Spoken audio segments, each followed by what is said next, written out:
1 h du matin et la piste de danse s'éveille à Brooklyn, en toute illégalité.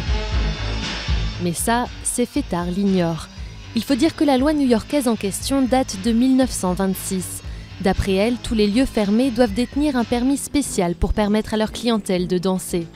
Mais il est presque impossible à obtenir, à tel point que sur plus de 22 000 bars, restaurants et discothèques, moins d'une centaine en disposent.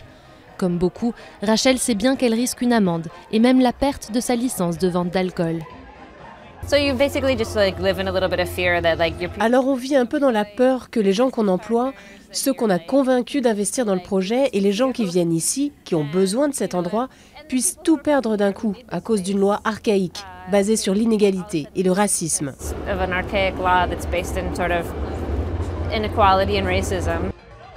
Mise en place pendant la Prohibition, la loi visait surtout les clubs de jazz de Harlem, où blancs et noirs se côtoyaient.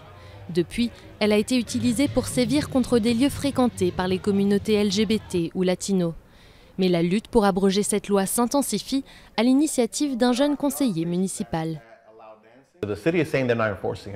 Les autorités de la ville assurent qu'elles n'appliquent pas cette loi et ils sont d'accord pour dire que ça relève des droits civiques ou des droits de l'homme et que c'est une loi qui empêche les gens de s'exprimer librement.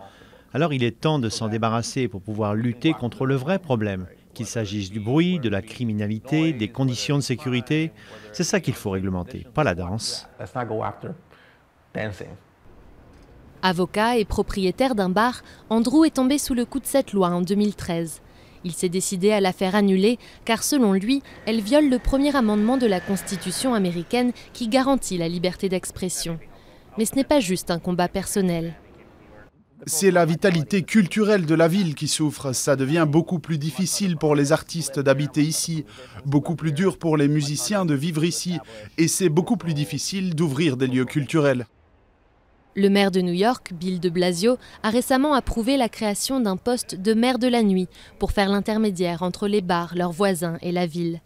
Une décision encourageante pour les petits commerçants, mais la lutte continue pour que la ville qui ne dort jamais puisse enfin danser en toute liberté.